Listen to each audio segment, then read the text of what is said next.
Fort Bragg, best known as a quaint seaside town on the Mendocino coast, is famous for white sandy beaches, and Noyo Harbor, a small, quiet fishing village. But Fort Bragg's other attraction is Glass Beach. The first question the tourists always ask is, where's the fort? Once they get through that, then they want to know, where's Glass Beach, and is there really glass on Glass Beach? So that's the number 2 most popular question. Glass Beach is located near the northern end of town, along the edge of the coastal bluffs in one of the most beautiful locations on the Mendocino coast. But from 1950 to about 1967, the site was used primarily as a dump. Locals used it as a place for getting rid of all their refuse, trash, and garbage. Years ago, that's where we used to dump all our waste, our whatever garbage we had left over or whatever. That's where we hauled it to. This historic photo, circa 1930, shows all kinds of debris at the base of the cliff, including an old Model T being pushed over the side. The site has improved dramatically in the last 35 years, but remnants of the past still litter the beach. Engine blocks, car frames, differentials, barrels, so much junk it's hard to fathom. A lot of people don't know or have forgotten about the dump, but they come to Glass Beach for just that, the glass.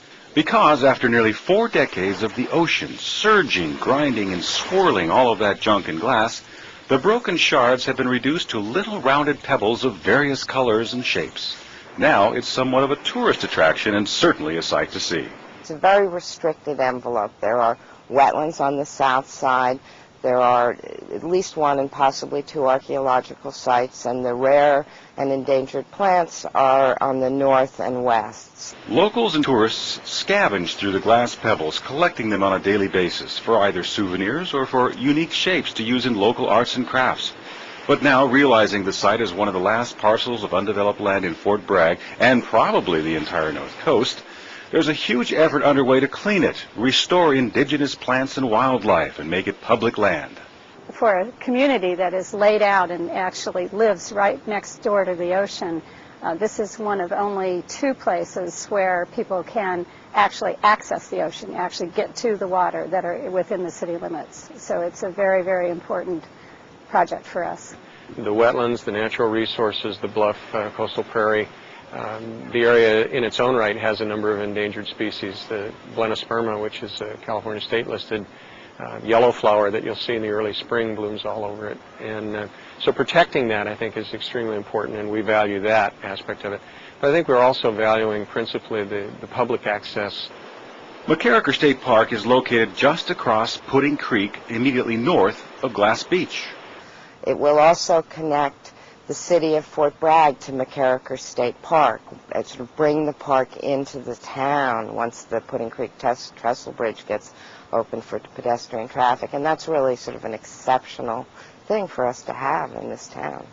If the cleanup is approved and funded, the 38 acres of private land is proposed to become a part of McCarraker State Park, with an estimated 300,000 visitors annually.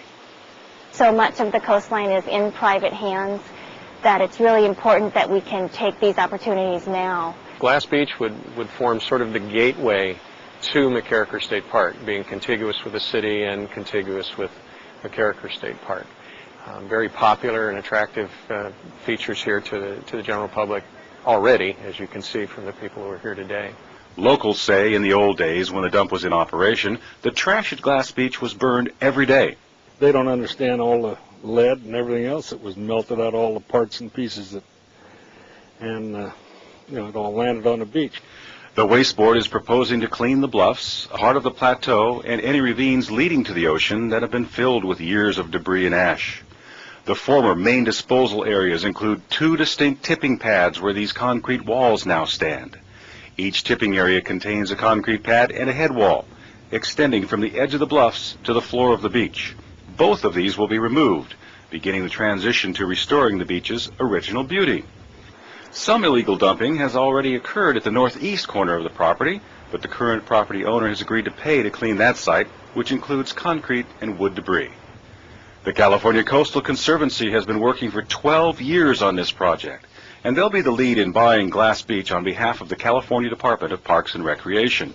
As public land, it will be exclusively for public use and be maintained as open space and recreational land for all to enjoy. We work generally with partners such as other government agencies and nonprofits and the public and landowners to do just this kind of project to bring public access. In September 2000, the Conservancy accepted $2.5 million in federal grant money to purchase the property.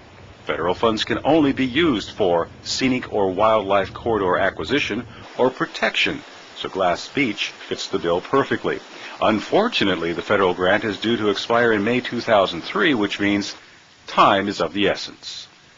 The biggest hurdles are going through the permit process, actually cleaning up the property, going through the big, long transfer process to state parks, which in and of itself takes about 5 months, and then, getting the funds into escrow. So we kind of have a full plate, but we think we can do it.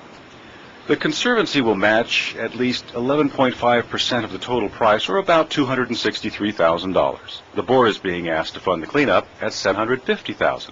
Very happy to get the involvement of the Integrated Waste Management Board. They have the expertise to be able to deal with funding and deal with cleanup activities. We have the expertise to deal with the recreation management and the development of the site. It's a really good partnership. In all, this project seems to be extraordinarily cost-effective for taxpayers, costing about 50 cents on the dollar to clean it up, purchase the property, and then open access for all. We have incredible access to the coastline right where we live. How could you possibly get up every morning and look at this kind of thing and object? We're just as pleased as we could be to see the Integrated Waste Management Board involved in facilitating the cleanup. We think that is just it's the final key to success for this project. For the Waste Board, I'm Frank Simpson.